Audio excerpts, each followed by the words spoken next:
Did you know that the Philippine legislature was established on October 16, 1916 with the passing of the Jones Law, which is now known as the Senate and the House of Representatives?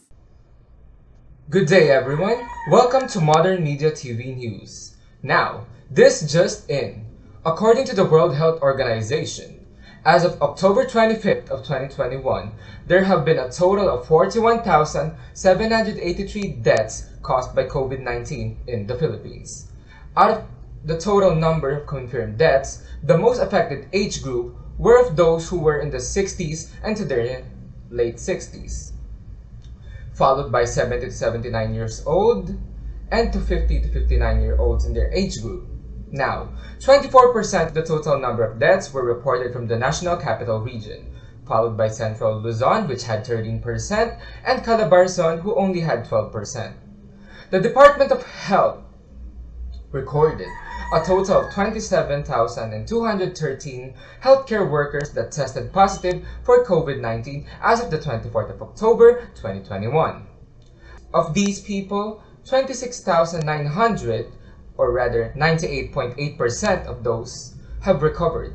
106, a 0.4% percentage, have died, and 207 were active cases as of today. Now, of the 207 active cases, 87 of them were mild, while 59 were asymptomatic. However, 27 are in severe condition, while 25 in moderate condition and 9 in extreme critical condition. And that's all we have for our COVID-19 special report update.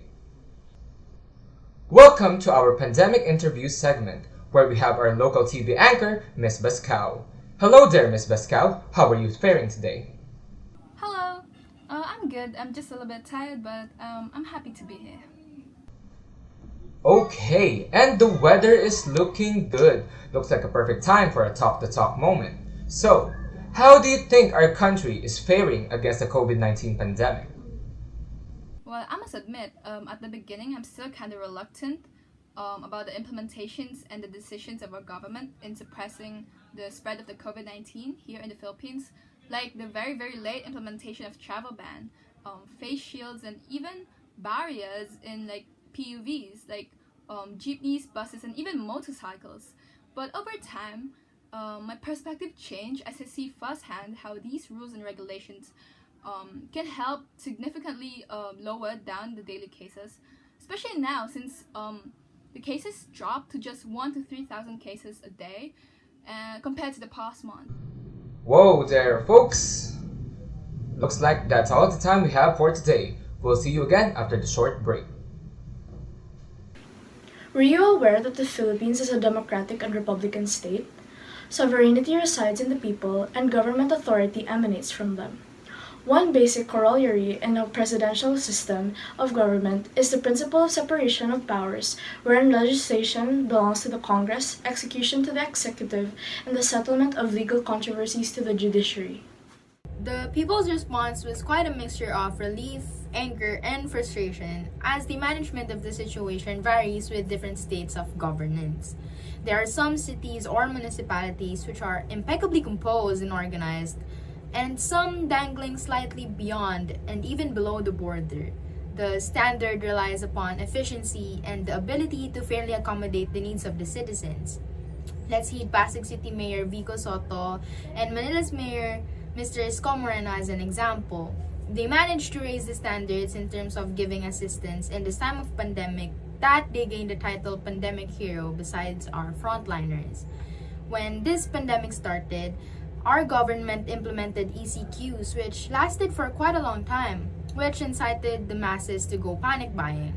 This has caused supermarkets and stores to be flooded with customers and have an insufficient supply for the waves and waves of demands. On the other hand, the very late implementation of the travel ban resulted in being criticized by the citizens, as the probability of COVID infections might have not bloated so much on the premise if they implemented the ban way earlier.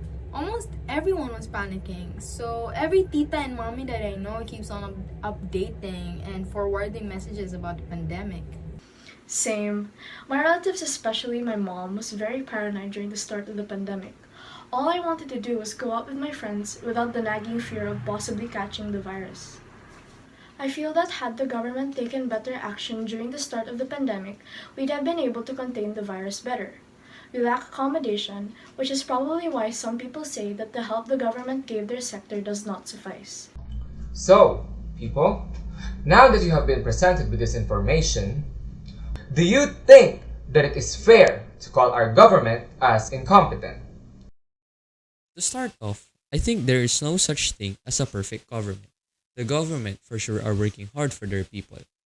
Now, getting back to the question, in my opinion, I think our government is somehow incompetent. Some of the points that were mentioned a while ago supports this idea.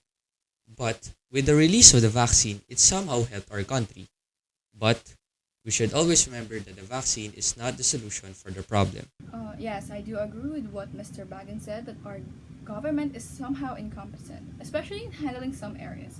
Since this is the first time that our government is handling this big of a virus infection, they still don't know how things will go if they make moves in order to stop the widespread of this virus. Well, folks, you heard it here first, and it looks like that's all the time we have for today. Thank you for listening.